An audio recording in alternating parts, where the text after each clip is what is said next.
kesempatan yang mulia ini kemarin saya usul sebetulnya mutabarak ulama Al-Quran nasional itu biar nanti untuk urusan akreditasi dan sebagainya itu keren gitu. Cuman itu ditambahkan ini kedua kalinya insyaallah.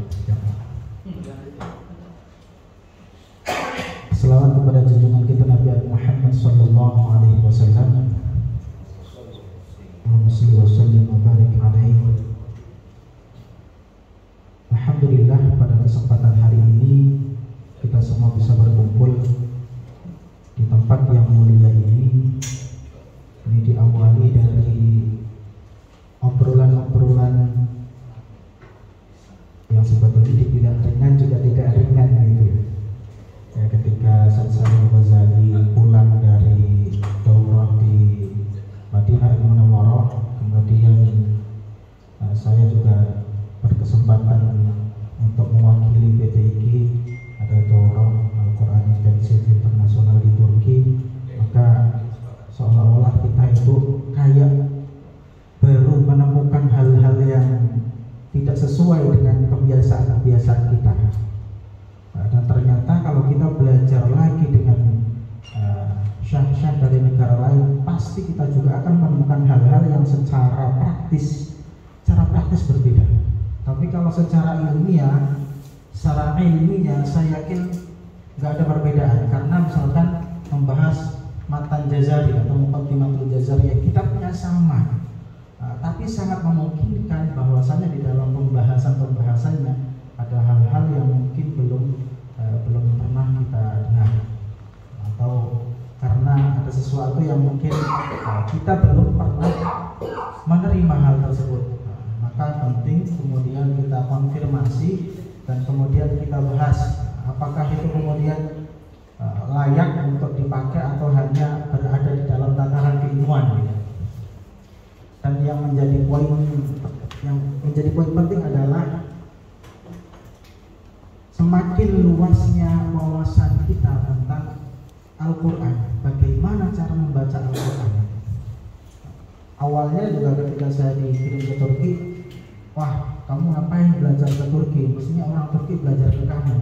Ternyata kalau belajar langsung dengan para syekh-syekh yang utama di sana itu luar biasa sekali. Dan andai kata saya mungkin masih muda, masih mahasiswa, disuruh tinggal 2 tahun di sana mau, cuma sekarang udah bukan mahasiswa lagi, jadi banyak hal yang harus dipertimbangkan. Jadi alhamdulillah berkat adanya hal-hal seperti itu kita terbuka untuk bagaimana menanggapi hal-hal yang memang di Indonesia ini ada yang mungkin masih kurang tepat dan sebagainya. Saya juga mengamati tentang para qori yang kemudian akhir-akhir ini ketika qori Indonesia dikirim ke internasional, saya mengamati jarang yang juara. Itu salah satunya ada di bagian pembahasan kita lagu, sejauh mana kemudian lagu itu boleh diterapkan, batasan-batasannya seperti apa. Karena saya juga pernah mengisi sebuah semacam MHQ tingkat nasional yang diadakan oleh sebuah sekolah yang bergengsi. Kebetulan saya berpasangan dengan seorang qori ya, kita tahu semua tapi tidak usah saya sebutkan namanya. Beliau mungkin dari satu lagu mumpuni, tapi dari keilmuan tajwid itu sangat lemah. Maka banyak sekali dari permulaan itu, karena kebetulan alhamdulillah modal dari PTIG ketika saya datang ke Turki itu di setiap momen yang disebut baca Al-Quran, alhamdulillah saya di setiap momen ketika ada acara terbesar di sana, jadi perwakilan yang membaca Al-Quran saya dan sempat disindir itu. Itu Indonesia itu seperti itu termasuk dari bahasa mereka itu yang dilarang atau haram, la yajuz, itu minasyaiton. Kalau cara bacanya seperti itu lagunya lagu syaitan, tidak boleh, itu terlalu berlebihan. Itu insyaallah pada kesempatan hari ini akan kita bahas secara mudah-mudahan bisa komprehensif. Andai kata belum komprehensif, mudah-mudahan ini bisa memicu lahirnya diskusi-diskusi yang lebih besar dalam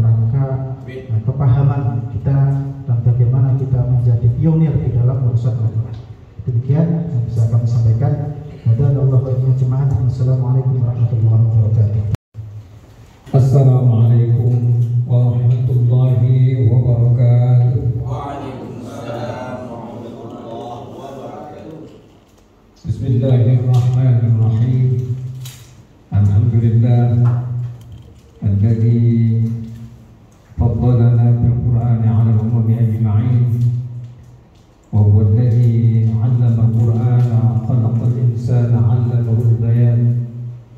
Wassalatu wassalamu ala sayyidi waladi adnan sayyidina wa habibina wa syafi'ina wa maulana Muhammad wa ala alihi wa sahbihi wa man ittaba'a hudahu wa walahu ila akhir zaman. Wa ba'du, hadratan ulama al-Quran al-kiram, para ulama Al-Quran Nusantara yang saya hormati, ada dari Sumatera Utara, ada dari Bangka Belitung, dari makanya ini ulama nasional. Kemarin mau ditambahkan nasional, belum sempat ini. Alhamdulillah telah hadir dan bisa hadir. Mohon maaf kemarin undangannya atas rekomendasi Ustaz Syahrir, pokoknya wajib hadir. Ada kata-kata wajib. Alhamdulillah, untuk supaya kita semangat di dalam satu tema yang saya tetapkan, yaitu memuliakan Al-Quran. Memuliakan Al-Quran atau menjaga kemuliaan Al-Quran dari sisi bacaan. Sebetulnya kita tidak terlalu jauh membicarakan mengenai tafsir, tetapi dari segi menjaga kemuliaan Al-Quran dari segi bacaan. Bagaimana menjaga bacaan Al-Quran ini supaya benar dalam proses tahfidz dan tilawah. Mudah-mudahan kehadiran kita semua pagi ini akan menginspirasi umat, bagaimana kita semuanya dan umat memuliakan Al-Quran Al-Karim. Salawat dan salam semoga senantiasa tercurah dan Allah anugerahkan kepada junjungan kita, panutan kita, Nabi Muhammad sallallahu alaihi wasallam. Kita bersyukur kehadirat Allah Subhanahu wa taala karena kita dianugerahi nikmat yang luar biasa, yaitu nikmatul Quran. Dan kita berada di satu tempat, satu institusi yang menjadi kebanggaan umat, yaitu Universitas PTIK Jakarta sekarang, yang dulunya PTIK berubah menjadi ISIK dan berubah menjadi ITIK, Institut PTIK Jakarta, kemudian berubah menjadi Universitas PTIK Jakarta. Alhamdulillah, dari Bahsul Masail kemarin saya terinspirasi juga untuk supaya PTIK sebagai sebuah lembaga yang lahirnya itu adalah dengan tujuan bahwa Al-Quran itu tidak hanya dilombakan tahfidz dan tilawah, tetapi PTIK menjadi kajian. Jadi kajian Al-Quran yang sekarang mungkin ekspektasi kita dan cita-cita serta visi kita adalah menjadi sentral kajian Al-Quran yang menjadi referensi dunia, gitu ya, menjadi referensi dunia. Bagaimana kajian-kajian di Universitas PTIK Jakarta, kajian Al-Quran ini menjadi referensi dunia. Oleh karena itu, pada pagi hari ini kita mengawali untuk mengkaji hal-hal yang terkait dengan masalah-masalah yang berkembang di masyarakat.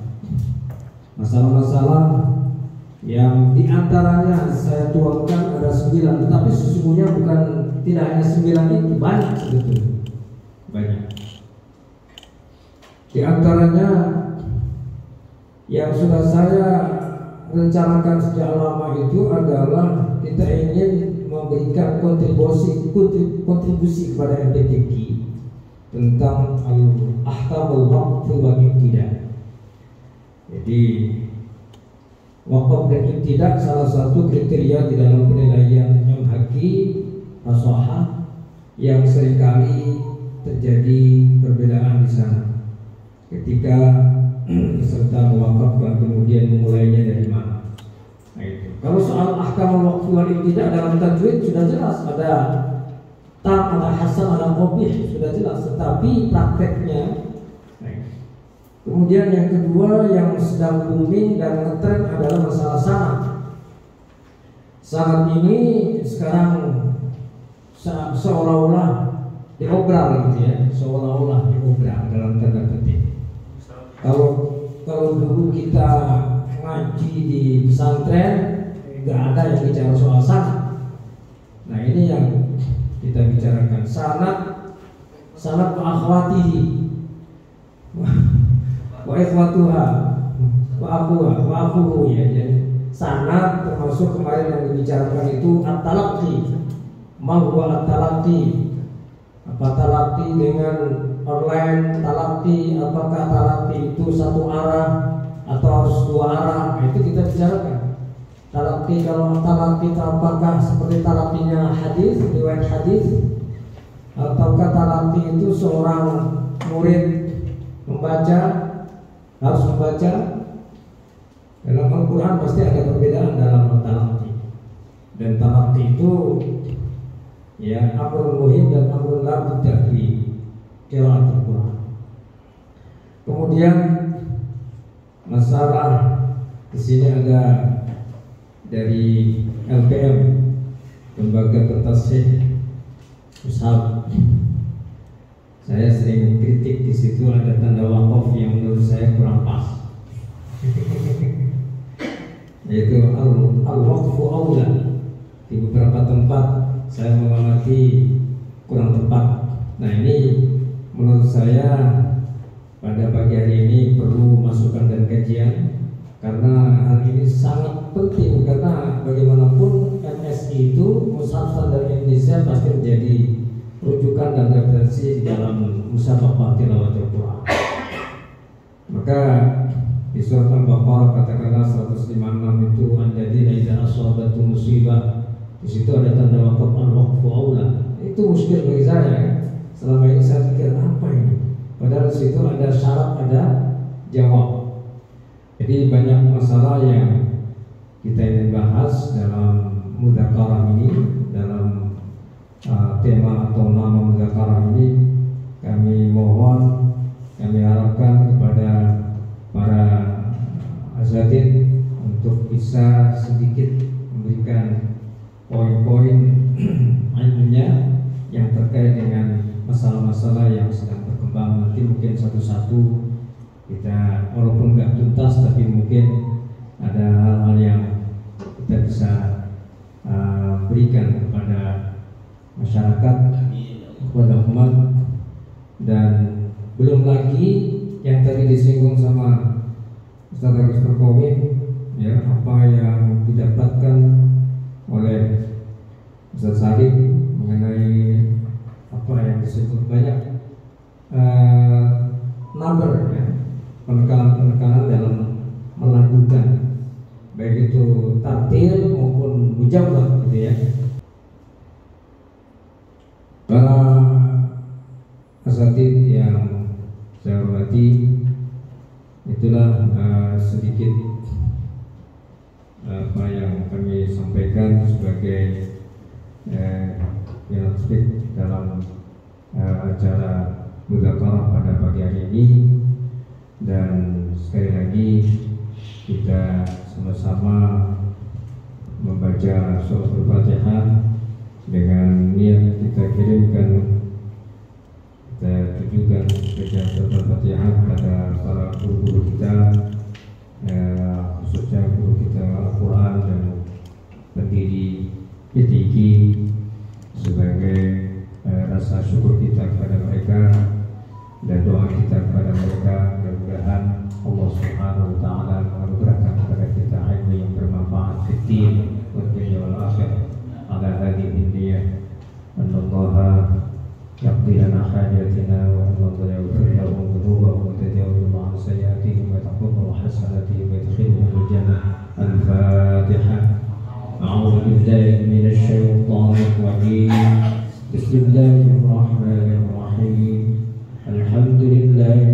العالمين الرحمن الرحيم مالك يوم الدين إياك نعبد وإياك نستعين اهدنا الصراط المستقيم صراط الذين أنعمت عليهم غير المغضوب عليهم ولا الضالين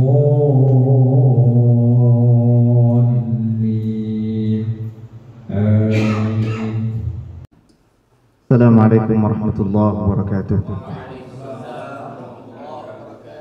Bismillah, alhamdulillah, salatu wassalamu ala sayyidina rasulillah Muhammad ibn Abdillah wa ala alihi wa sahbihi wa mawala, la hawla wa la quwwata illa billah, ma ba'du. Yang kami ta'zimi guru-guru kami, guru-guru kita semua, Kiai Muhaimin Zain, Kiai Ilhamuddin Qasim, Kiai Dahuri, Kiai Abdul Rahim, Ketua LTTQ, juga Wakil Ketua LTTQ, guru kita Ustaz Khatib, juga Ustaz Syahrir, Ustaz Asaduddin Sinangga, dan rekan-rekan sekalian yang hadir pada kesempatan kali ini. Langsung saja, apa yang mau kita bahas hari ini tentu perkara yang azim, yang agung, karena kita membahas tentang kalamullah.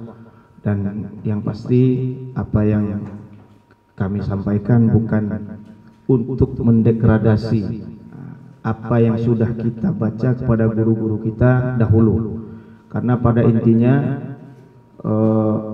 sesuai hadis Rasulullah sallallahu alaihi wasallam, yaqra kullun minkum kama ullim, atau iqra'u kama ullimtum. Kita membaca sebagaimana diajarkan oleh guru-guru kita. Artinya setelah kita membaca kepada guru-guru kita, kita sudah berhak mengajarkan sesuai yang diajarkan oleh guru kita. Nah, adapun siapapun guru kita, beliaulah yang bertanggung jawab sebagai pengajar kita, kan seperti itu. Kalau kita menemukan hal-hal yang baru, dalam arti menemukan guru yang lebih alim setelah guru kita yang dahulu, bukan berarti kita harus mendegradasi bacaan guru kita, tapi tugas kita lah yang merenung. Kita mau yang mana nih gitu. Yang jelas ikhtiar kita semakin banyak karena guru kita semakin banyak, seperti itu. Liyaqra kullun minkum kama ullim, itu rumus. Artinya apapun yang kita bahas hari ini bukan untuk mendegradasi, itu perlu kita tekankan. Bukan dalam arti kita yang paling benar dan yang dulu salah, tidak. Apalagi kita berbicara tentang al-ada al-Qur'ani. Jadi cara penyampaian kalimat-kalimat Al-Qur'an yang baik, bukan yang paling benar, tetapi yang baik, karena tidak ada dalil yang mewajibkan bagaimana seorang harus menekan di sini dan di sini. Ini juga masih ikhtilaf para ulama, seperti itu.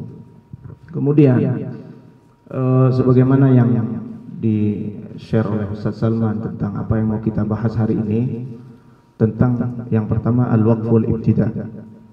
Tentang al-waqful ibtida ini sebenarnya memerlukan pembahasan yang sangat panjang, Ustaz, dan perlu orang-orang yang khusus di bidang al-waqful ibtida. Kalau di Maqari Qur'aniyah Madinah bahkan sampai mengundang pemateri khusus al-waqful ibtida dari Yaman, Syekh Abdul Aziz Al-Waili. Beliau itu peneliti tentang wakaf dan ibtida di semua mushaf yang beredar di seluruh dunia. Jadi kita tidak cukup mewakili untuk mengkaji wakaf ibtida di satu forum ini gitu.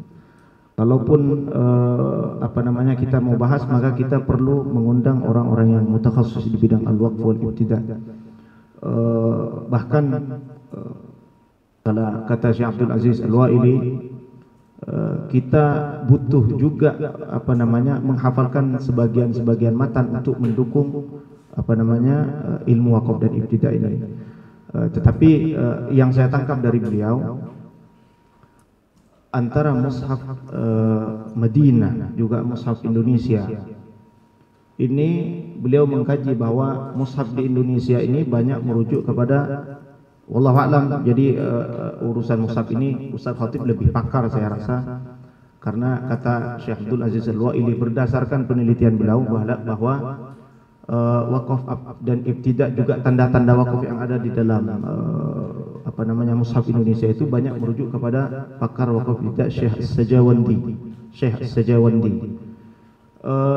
Banyak pakar wakaf ibtida di ulama-ulama lain seperti As-Sakhawi, juga Al-Asmuni, saya bawa kitabnya ada di mobil, itu namanya Manarul Huda. Jadi apapun yang beliau-beliau para ulama wakaf ibtida itu tetapkan tentang tanda wakaf ibtida itu berdasarkan ijtihad beliau, beliau itu. Akan tetapi satu poin yang saya memantik apa yang disampaikan Ustaz Abdul Rahim tadi, bahwa beliau ada yang tidak setuju dengan sebagian tanda wakaf di dalam mushaf Indonesia, yaitu ijtihad beliau kan seperti itu. Memang kata Syekh Abdul Aziz Al-Waili, beliau menyampaikan mushaf Syekh As-Sajawandi ini pakar wakaf ibtida yang terkadang banyak perbedaan dengan ahli wakaf ibtida yang lain seperti As-Sakhawi dan Al-Asmuni. Walaupun di dalam rumus utamanya dalam perkara wakaf dan ibtida, tetap kita merujuk kepada apa yang disampaikan Imam Ibnul Jazari, walaysa fil Qur'ani min waqfin wajab wala haramin ghaira ma lahu sabab, atau kata Syekh Ibrahim As-Samanudi, walam yajib waqfun walam yahrum ada ma yaqtadi min sababin in qusida. Kita artinya tidak ada ketentuan yang baku kita harus wakaf di sini dan di sini, kecuali ada sebab yang membuat ia haram.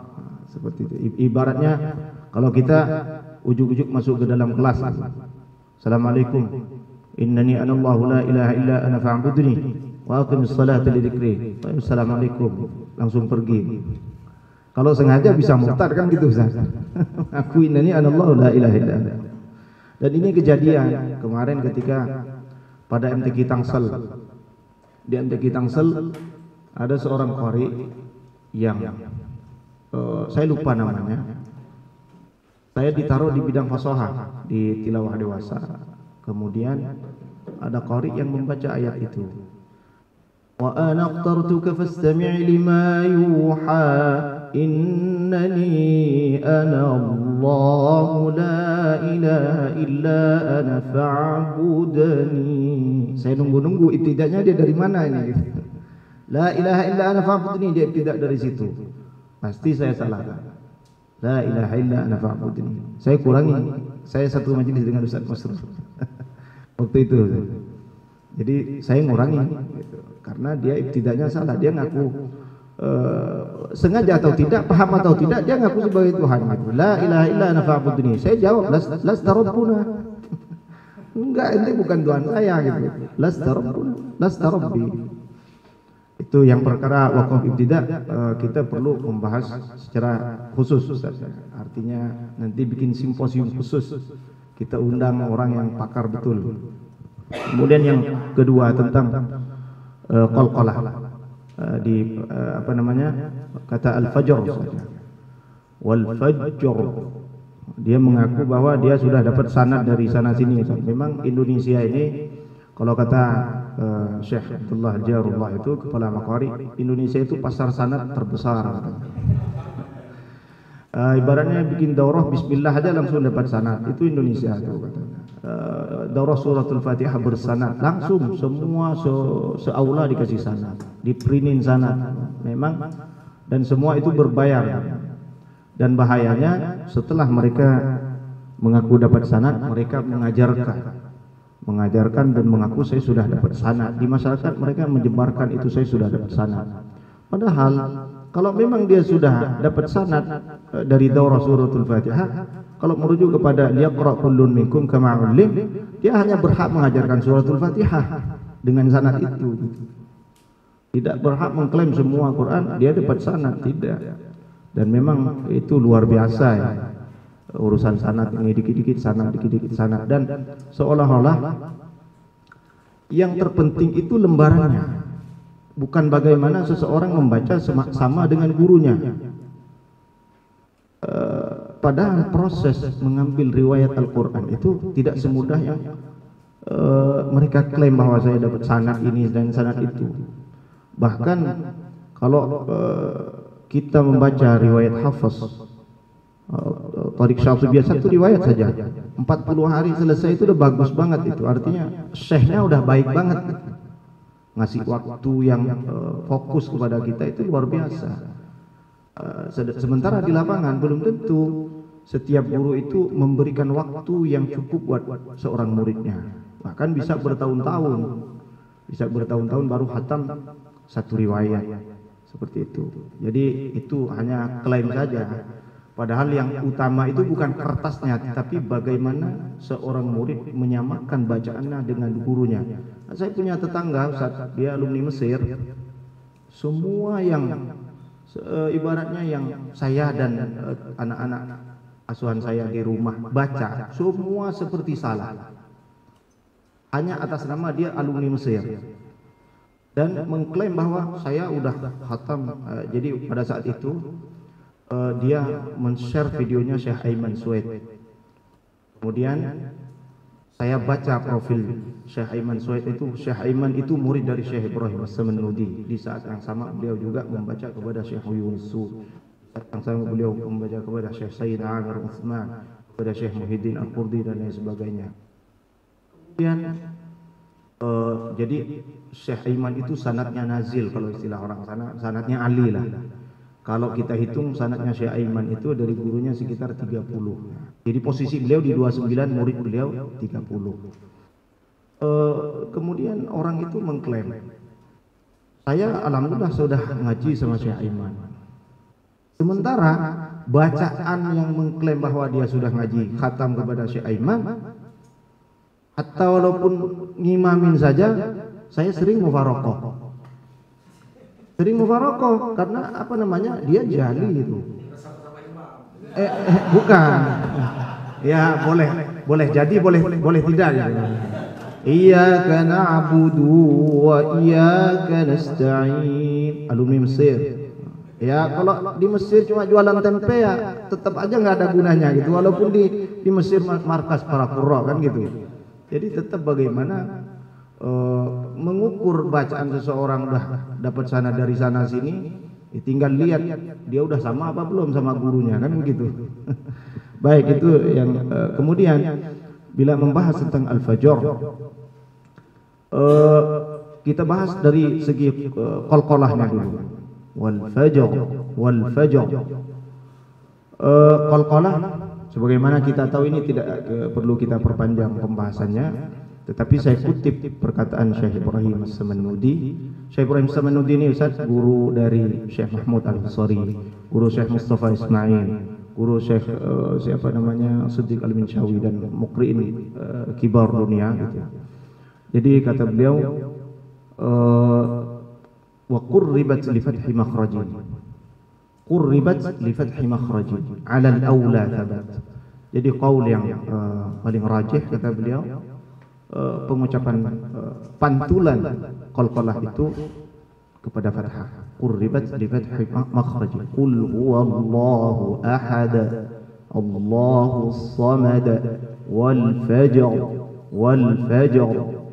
Nah, kemudian urusan dengan ra tidak ada apa yang disampaikan Ustaz Rahim tadi, tetap khalafal mutawatir, menyalahi riwayat yang mutawatir. Wal fajr layalin ashr, tidak ada bacaannya seperti itu yang sejauh kita dapatkan dari guru-guru kita, termasuknya tidak ada wal fajr layalin ashr, artinya disaksah dulu misalnya.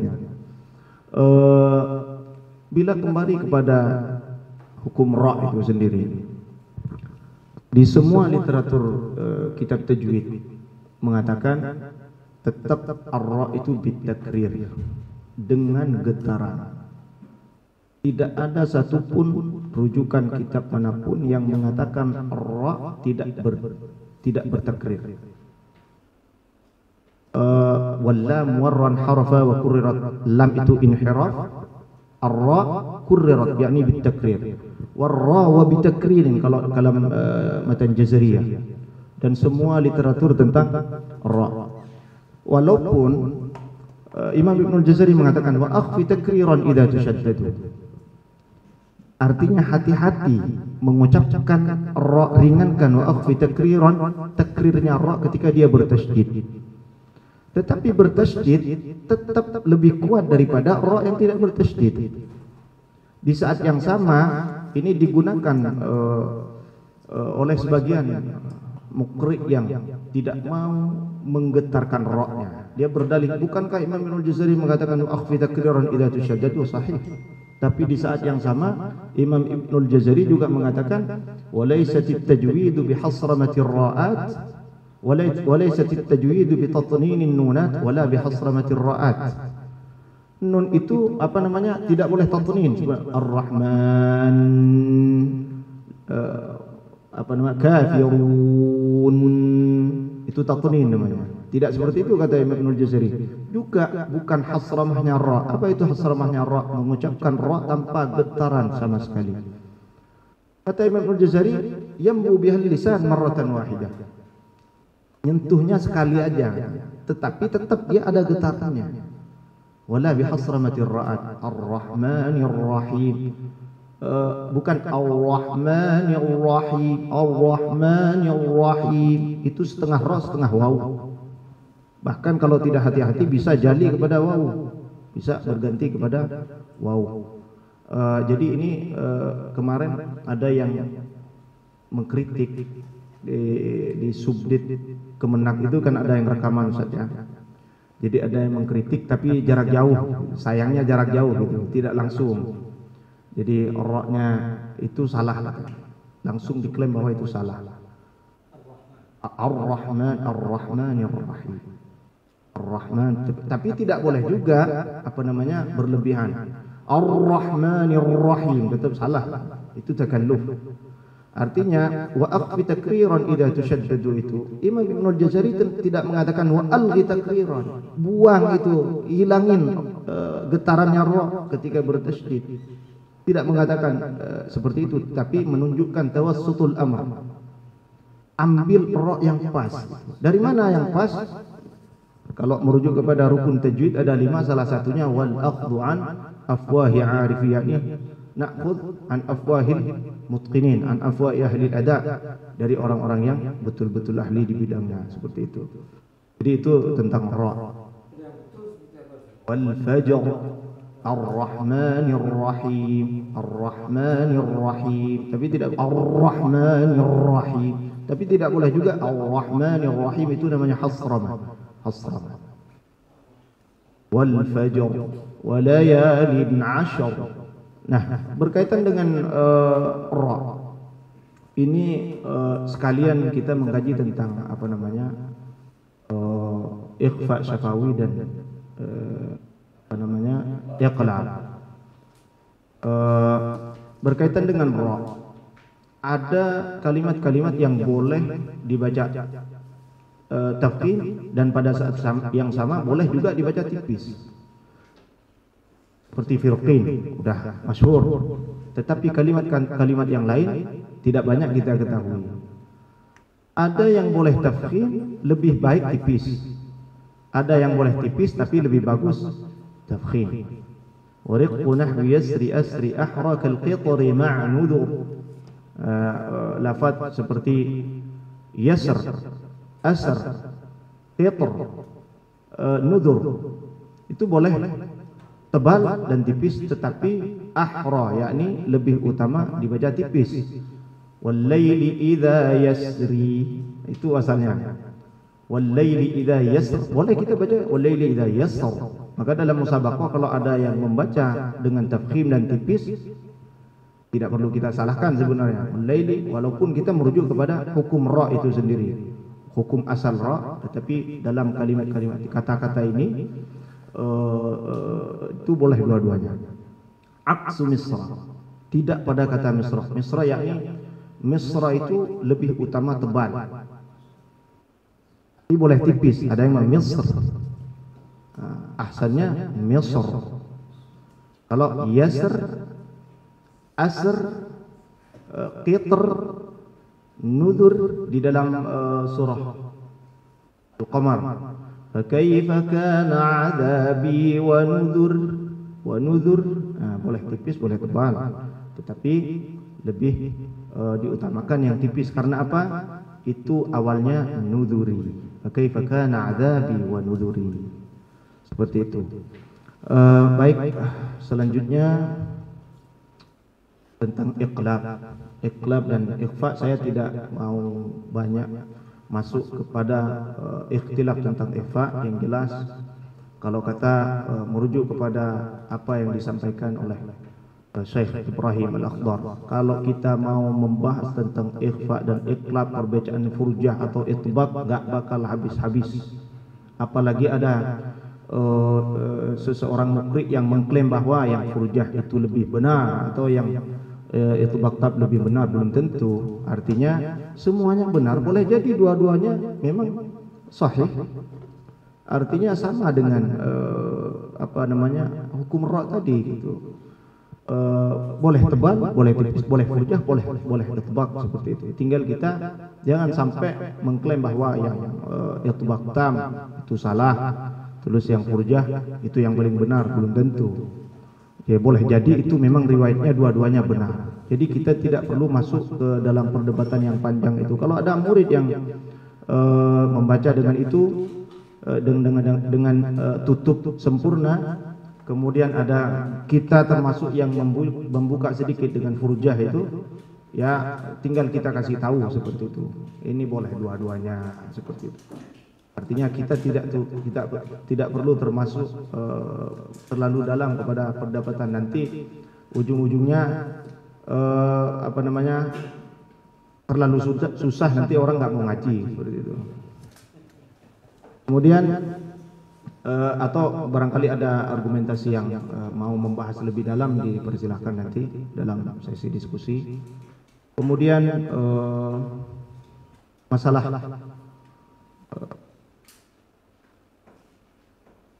menurunnya tahsin tidak tersertifikasi itu. Memang di zaman sekarang ya luar biasa perkembangan teknologi, sampai orang yang tidak ahli saja bisa bicara sebebas-bebasnya dan followersnya jutaan gitu. Followersnya jutaan, padahal ketika ditanya yang benar bagaimana, terkadang dalam prakteknya juga salahnya banyak sekali. Itu yang repot kalau kita merujuk kepada ada orang pinter tapi nggak sadar bahwa dia pinter gitu. Perlu disadarin, ada yang pinter dan sadar bahwa dia pinter, ada yang bodoh sadar bahwa dia bodoh, ada yang bodoh tapi nggak sadar bahwa dia bodoh. Nah, di zaman sekarang banyak sekali yang bodoh tapi nggak sadar bahwa dirinya bodoh. Makanya jadi itu yang repot gitu. Apalagi sudah banyak followersnya, ketika diingetin ente siapa, ente followersnya baru 2000 gitu misalnya gitu. Jadi yang keluar arogansi, bukan diroyah, jadi arogansi yang keluar. Apa pentingnya followers kan daripada ini keilmuan. Kemudian yang selanjutnya berkaitan dengan nagom tadi disampaikan Ustaz Rahim. Salah satu apa yang mau kita bahas hari ini yaitu tentang nagom. Berkaitan dengan nagom, sebenarnya tema yang pas bukan masalah nagom, tapi al-ada al-Quran, penyampaian kalimat-kalimat Al-Quran dengan baik. Apa itu al-ada al-Qurani? Ya tajwid itu sendiri, hanya istilah yang lain dari tajwid itu sendiri. Kalau merujuk kepada qaul Imam Ibnu Jazari, li'annahu bihil ilahu anzala, atau di dalam Tuhfah Samanudiyah, li'anna rabbana bihi qad anzala wa ba'du at-tajwid hatmun lazim man yatruk at-tajwid fa huwa athim li'anna rabbana bihi qad anzala wa bit-tawatur ilaina wasala. Jadi tidak disinggung di sini tentang lagu. Tidak disinggung di sini tentang lagu. Bagaimana seorang membaca dengan lagu, tidak.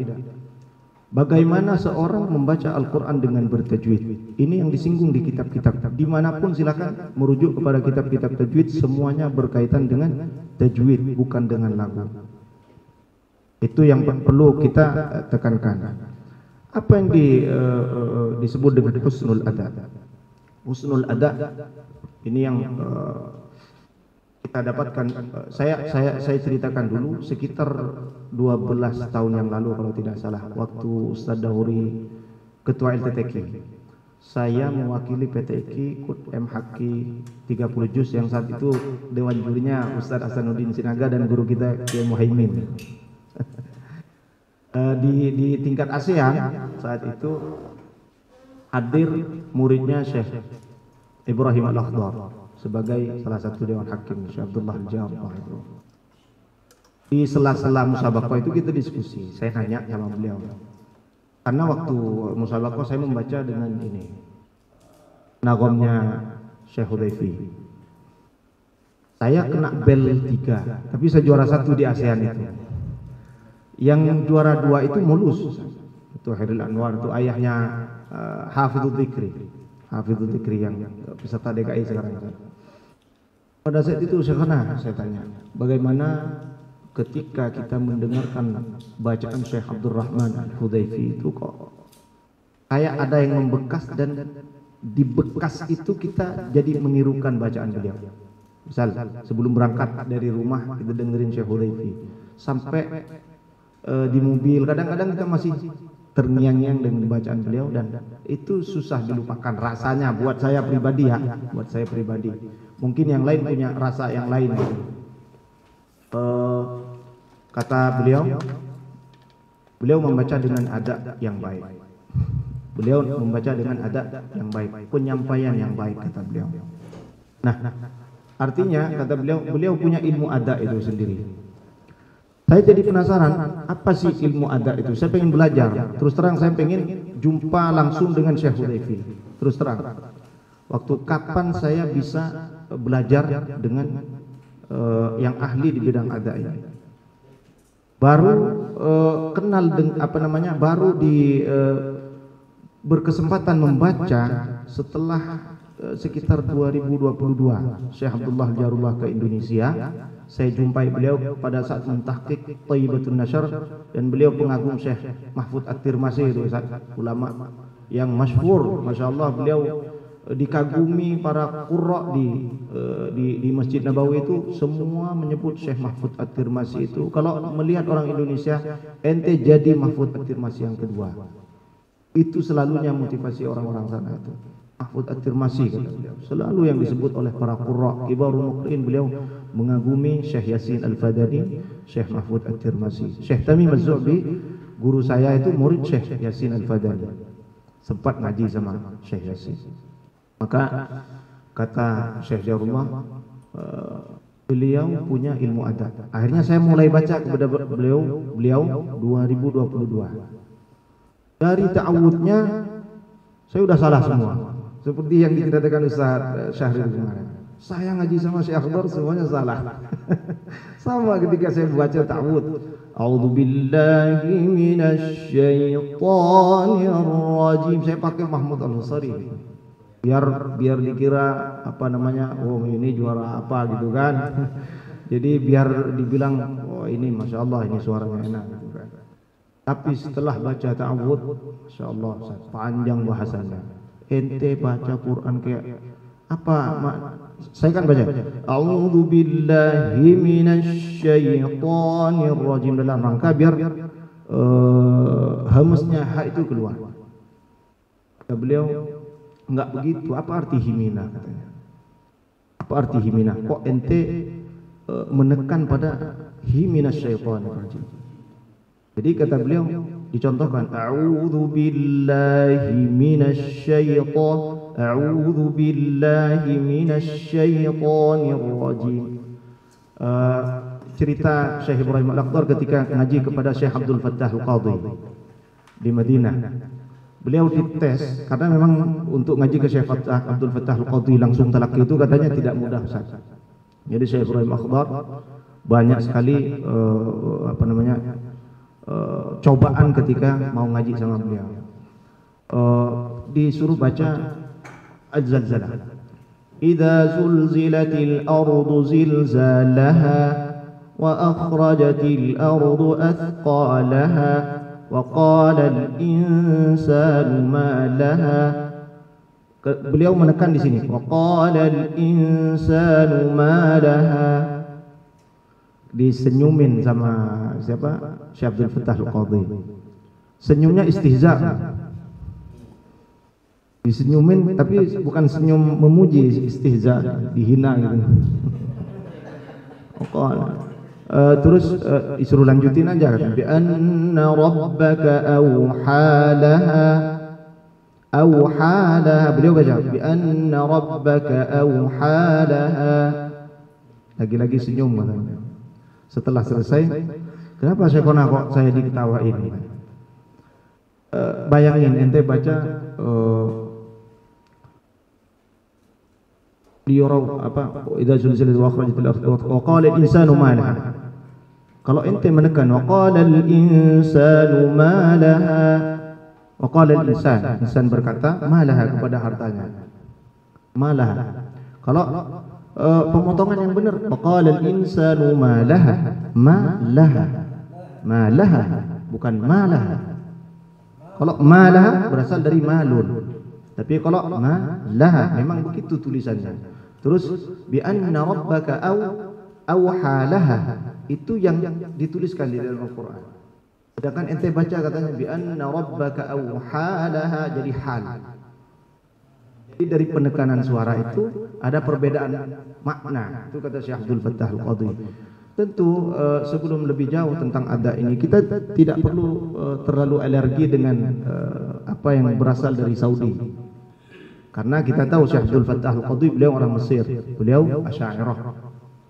Dan guru saya sendiri Syekh Tamim Az-Zuhbi beliau muhaqqiq matan Syatibiyah. Jadi beliau Asy'ariyah dan beliau Hanafiyah, orang asli Suriah, seperguruan sama Syekh Aiman Suwaid. Juga anggota lajnah ilmiah li muraja'atil mushaf syarif semuanya mayoritas orang Sunni, mayoritas Asy'ariyah, walaupun madhab fikihnya berbeda-beda, ada Malikiyah, ada Hanafiyah, ada Syafi'iyah. Jadi terkait pokok insan malaha itu apa itu? Naber atau Naber sautiyah. yang benar waqala al-insanu malaha. Ya, seperti itu. Waqala Ma laha khata. Ma laha. Lagi-lagi khatanya bukan tahrim saja. Khata opsional aja gitu. Enggak ada dalil yang mengharamkan harus baca seperti itu. Cuma salah satu tujuan nah, jadi kalau kembali kepada definisi husnul adha itu sendiri, menggambarkan makna-makna kalimat atau makna-makna ayat Al-Quran itu dengan memberikan nabar sautiyah atau memisah setiap kata per kata di dalam ayat itu. Memisah setiap kata dari ayat-ayat itu. Seperti yang kita baca tadi, bi anna rabbaka awhalaha liyuraw awhalaha. Awha dan laha kan gitu kan? Ya, kalau kita baca awhalaha, aw dan hal seperti itu, atau liyuraw a'malahum, itu yang benar. Kalau kita baca liyuraw a'malahum, a'ma dan lahum, a'mal, ya kan gitu. Bahwa fil akhirati a'ma. Ya. Qala lahum Musa. Kalau kita baca qala lahum Musa, qala lahum muqalalah, mukatsarah. Gitu. Awan dari mukatsarah, muqalalah, mukatsarah. Qala lahum Musa. Kalau kita ngetik skripsi aja, ngetik makalah, kita butuh spasi gitu. Qala lahum. Untuk apa gunanya? Ya untuk pembaca dan pendengar mudah untuk tadabbur. Tetap rujukannya kitabun anzalnahu ilaika mubarakun liyadabbaru ayati. Jadi ini terkait dengan Nabar sautiyah. Nabar Sautiyah. Jadi dari situ seorang mustami akan paham. Mengambil pelajaran dari Raum dan Ismam saja, Ustaz. Di dalam matan Syatibiyah, wa raumuka isma'ul muharraki waqifan bi sautin khafiyyin kulladanin tanawwala. Raum memperdengarkan isma'ul muharraki, huruf yang berharakat itu ketika waqaf dengan suara yang lirik. Apa gunanya? Biar orang yang buta dia bisa mendengar apa asal harakatnya itu. Dan seperti itu Ustaz. Juga ismam. Ismam itbaqus shifahi bu'aidama yusakkanu la sautun hunaka fayahsala. Ar-Rahimu misalnya Ar-Rahim. Ar-Rahim. Orang yang tuli dia bisa melihat bahwa asalnya ini dhammah. Sama dengan ilmu ada ini, seorang pendengar berhak dia mendapatkan potongan-potongan kalimat dari ayat-ayat itu dengan jelas. At-ta'bir lil makna itu intinya. Itu husnul ada itu. Kemudian yang kedua berkenaan dengan ada. Mengetahui intonasi bagaimana seorang bertanya, bagaimana pertanyaan istifham di dalam Al-Quran, bagaimana nahi di dalam Al-Quran, bagaimana istihza, bagaimana ayat tentang azab, bagaimana celaan orang-orang kafir itu kepada Allah Subhanahu wa taala misalnya. Ketika menyampaikan ayat tentang yang di dalamnya ada istifham, afala ta'qilun, afala tadhakkarun, a antum ashaddu khalqan am as-samaa'u banaha. Bagaimana intonasinya? Kalau saya tanya misalnya, Ustaz Taufik, udah makan belum? Dia jawab. Kalau saya bilang, Ustaz Taufik, udah makan belum? Udah makan belum? Afala ta'qilun. Kan bukan orang bertanya seperti itu. Istifham, ya sampaikan dengan istifham gitu, dengan intonasi istifham. Afala ta'qilun, afala tadhakkarun, a antum ashaddu khalqan am as-samaa'u banaha, a antum ashaddu khalqan am as-samaa'u banaha. Istifham. Tapi kalau daerah yang belum bicara bisa begitu. Ya, tapi selembut orang Sunda dengan bahasa kasar, "Kamana sih ya?" Kan tetap ada ini, "Kamana ente kemana?" gitu kan, tetap di ujungnya nanya gitu Ustaz. Afala ta'qilun, afala ta'qilun, itu. Kemudian berkaitan dengan misalnya perkataan dengan orang kafir, wa qalu ittakhadallahu walada subhanahu. Kalau di mushaf Indonesia tertulis wa qalu ittakhadallahu waladan subhanahu, waqaf di situ. Wa qalu ittakhadallahu waladan subhanahu, waqaf di situ. Tapi di mushaf Madinah wa qalu ittakhadallahu walada, berhenti di situ. Untuk apa? Memisah antara perkataan orang kafir dengan tanzih subhanahu. Enggak dong gitu. Subhanahu ballahu ma fis samawati wal ardi kullun lahu qanitun. Dan bagaimana intonasi yang pas untuk membaca ayat-ayat seperti ini?